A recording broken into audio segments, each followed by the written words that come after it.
Bonjour et bienvenue à vous qui cherchez la vérité. Le discernement est la faculté d'apprécier sainement les choses avec intelligence et sens critique. Les médias de masse et surtout la télévision tendent à supprimer cette faculté. La Bible déclare dans Romains 12:2 « Ne vous conformez pas au siècle présent, mais soyez transformés par le renouvellement de l'intelligence, afin que vous discerniez quelle est la volonté de Dieu, ce qui est bon, agréable et parfait. » Plusieurs abonnés m'ont demandé une vidéo sur le CERN. Je pense que ce n'est pas par hasard. Si vous m'avez demandé cette vidéo, c'est que vous en connaissez déjà un rayon. Alors j'ai mis un peu de temps pour répondre, pour prendre le temps de faire des recherches. J'espère que je vais pouvoir vous apprendre quelque chose. On va commencer par une brève présentation. Le CERN est l'Organisation européenne de recherche nucléaire.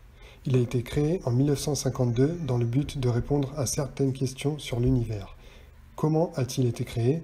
Quand? Dans quel but? De quoi est-il composé? Pour ces scientifiques, la réponse à ces questions se trouve dans la physique des particules, c'est-à-dire dans l'infiniment petit. Leurs recherches portent sur l'analyse des particules fondamentales, mais aussi des sujets beaucoup plus controversés, comme l'antimatière, les trous noirs, la matière noire. Avec des ressources quasi illimitées, ils jouent avec des choses qui les dépassent. Ils se prennent pour Dieu. Leur principal objectif est de prouver la théorie du Big Bang en le recréant en laboratoire.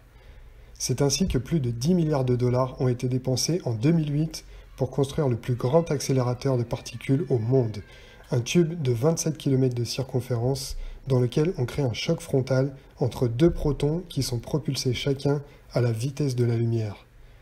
Je ne peux m'empêcher de penser que 2008, c'est l'année de la dernière crise économique mondiale, et que cet argent aurait peut-être pu servir à autre chose, comme par exemple venir en aide aux plus pauvres.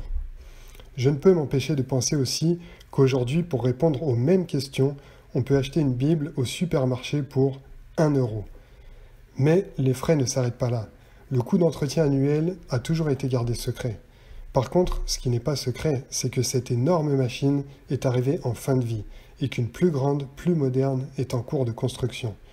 En 2019, ils ont réussi à trouver 25 milliards de dollars pour construire cette fois un tunnel de 100 km de circonférence. Encore une fois, les milliards sont dépensés en pleine crise économique. Pourquoi? Parce qu'avec la machine actuelle, ils n'ont pas réussi à prouver leur théorie de l'univers sans Dieu. Ils vont donc redoubler d'efforts pour recréer le Big Bang. Est-ce que vous êtes d'accord avec l'utilisation de cet argent? Je vous pose la question parce que c'est vous qui le financez. Une grande partie de ces milliards viennent des impôts des pays membres, dont bien sûr la France et la Suisse. C'est la même chose quand ils envoient des messages sur Mars. En juillet de cette année, la NASA va envoyer une navette à 2,5 milliards de dollars sur Mars pour laisser un message avec d'éventuels extraterrestres. Comment peut-on envoyer autant d'argent dans l'espace quand on voit des gens crever sur nos trottoirs juste en bas de chez nous? On voit bien où sont leurs priorités. Néanmoins, pour des sommes pareilles, nos impôts ne suffisent pas. L'autre partie du financement vient de la famille Rockefeller. Et quand il y a les Rockefeller dans la partie, il faut commencer à s'inquiéter. Ces gens-là ne dépensent jamais leur argent pour rien. Ils ne sont pas là pour faire la charité, mais pour mettre en place leur agenda du nouvel ordre mondial. À noter également que le directeur général du CERN, Fabiola Gianotti, a été invité au très fermé groupe Bilderberg en 2017. Rockefeller et Bilderberg, ça commence à sentir mauvais. Il faut regarder ça de plus près. Y a-t-il un côté spirituel dans les activités du CERN? Le CERN, c'est avant tout une communauté de scientifiques. Ce sont les gens les plus intelligents de la planète, mais ce sont aussi des gens qui n'accordent aucun crédit à ce qui n'est pas mesurable, quantifiable, démontrable. Donc Dieu, ou même le monde spirituel, n'a aucune place pour eux. Vraiment? On peut voir que dès l'origine, le CERN a des connexions, des intentions spirituelles. On va voir quelques éléments ensemble sur ce que le CERN nous communique. Tout d'abord, leur nom. Avez-vous remarqué l'acronyme?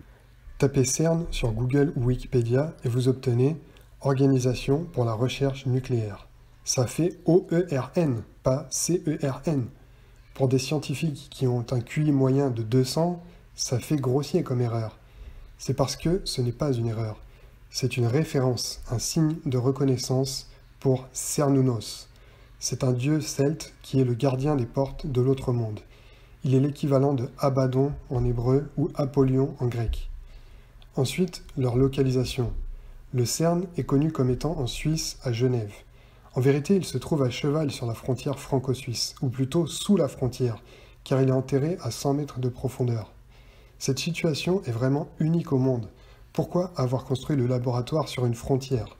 Toutes les complications que ça engendre au niveau administratif, au niveau de la sécurité, alors qu'il suffisait de le décaler de quelques kilomètres.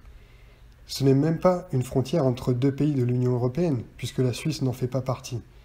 En creusant de ce côté, j'ai découvert que le complexe a été construit sur le site d'un ancien temple dédié à Apollyon.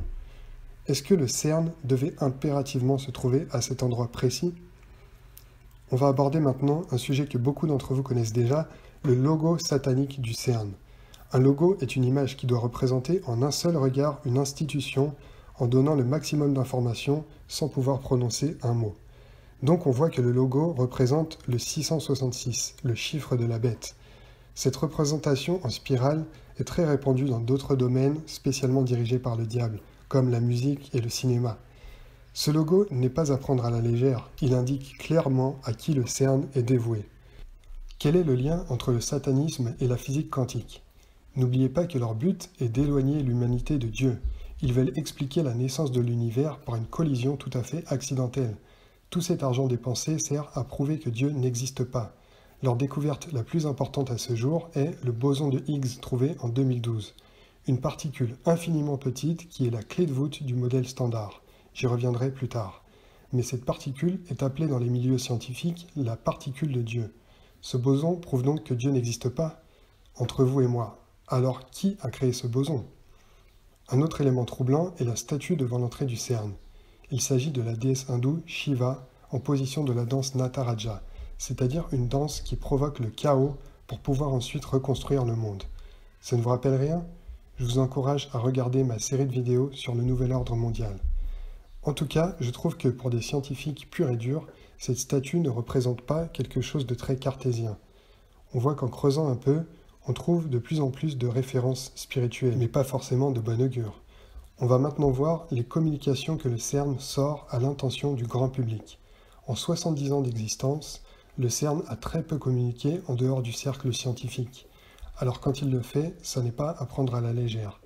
L'organisation a sorti, à ma connaissance, 3 vidéos au grand public, 2 officielles et 1 officieuse.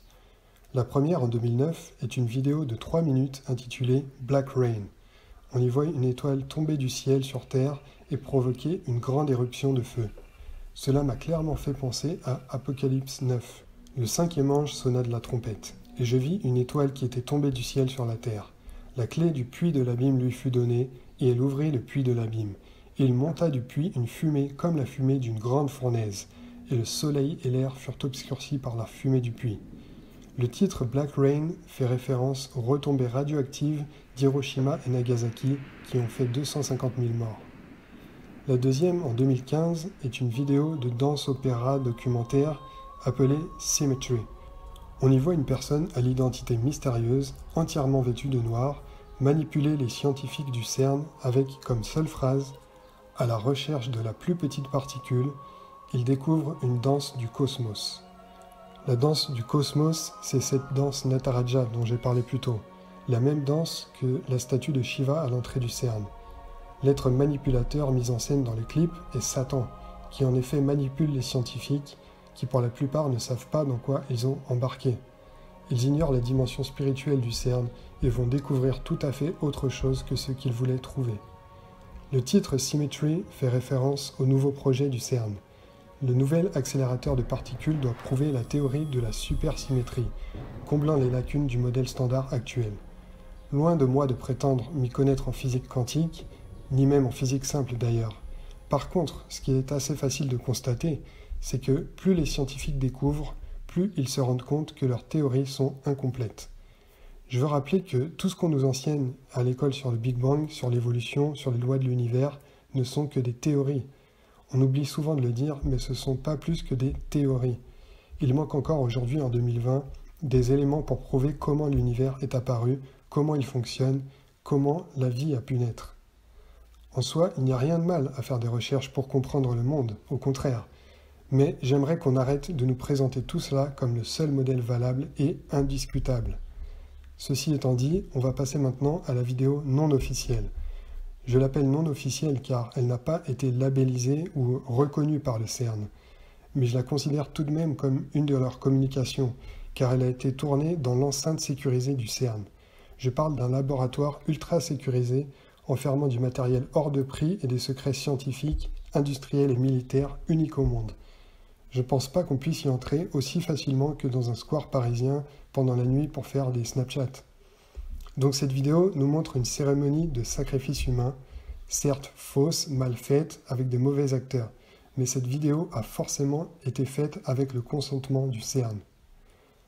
Alors voilà, je ne sais pas si je vous ai appris quelque chose, n'hésitez pas à me dire dans les commentaires si j'ai oublié un point. Je ne suis pas le seul à chercher la vérité dans ce monde de mensonges, mais avant ça j'aimerais encore donner mon avis sur certains points que j'ai trouvés chez d'autres commentateurs avec qui je ne suis pas d'accord. L'erreur que j'ai trouvée le plus souvent, c'est ceux qui confondent le CERN avec le tunnel du Saint-Gothard. Il n'y a aucun doute là-dessus, la cérémonie d'ouverture de ce tunnel est l'une des cérémonies les plus ouvertement satanistes qu'on ait jamais vues. Mais cela n'a aucun rapport avec le CERN. À part le fait qu'ils sont tous les deux en Suisse, il y a plus de 300 km de distance entre ces deux complexes. La seconde erreur qui apparaît souvent, c'est les accusations disant que le CERN est sur le point de créer un portail interdimensionnel qui permettra au diable et à ses démons de venir sur Terre. Grossière erreur.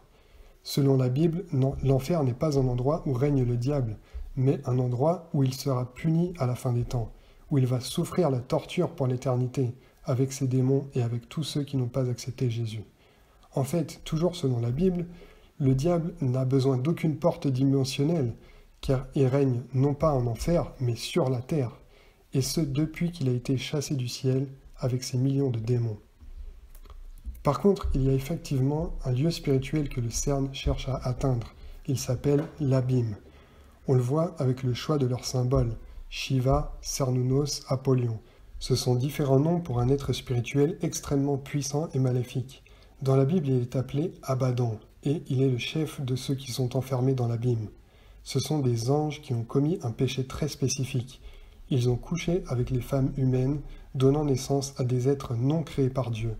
On peut lire dans 2 Pierre 2, verset 4, « En effet, Dieu n'a pas épargné les anges qui ont péché, mais il les a précipités et enchaînés dans l'abîme, là où règnent les ténèbres, pour qu'ils soient gardés en vue du jugement. » Il est écrit dans Apocalypse 9 qu'à la fin des temps, Dieu permettra au diable d'ouvrir l'abîme et de libérer ses démons pendant 5 mois.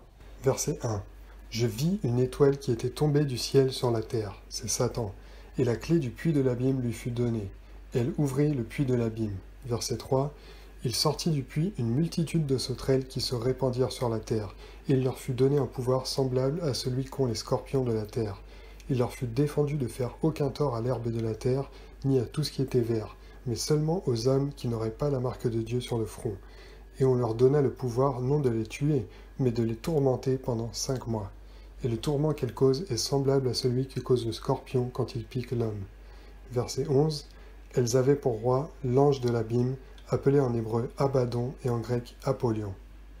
Honnêtement, je ne sais pas trop quoi penser. Est-ce que c'est de cette manière que la prophétie va s'accomplir? Est-ce que le CERN va vraiment ouvrir l'abîme? Ou est-ce qu'il va essayer de l'ouvrir sans réussir? La seule chose dont je suis certain, c'est que le plan de Dieu pour la fin des temps va s'accomplir exactement comme il l'a prévu. Le diable va tenter de libérer son armée avant le temps prévu, mais seul Dieu est au contrôle des événements.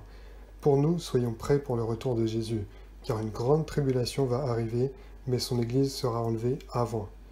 Laissez-moi vos commentaires si vous avez des choses à compléter ou des questions à éclaircir. Je vous laisse avec la paix de Dieu.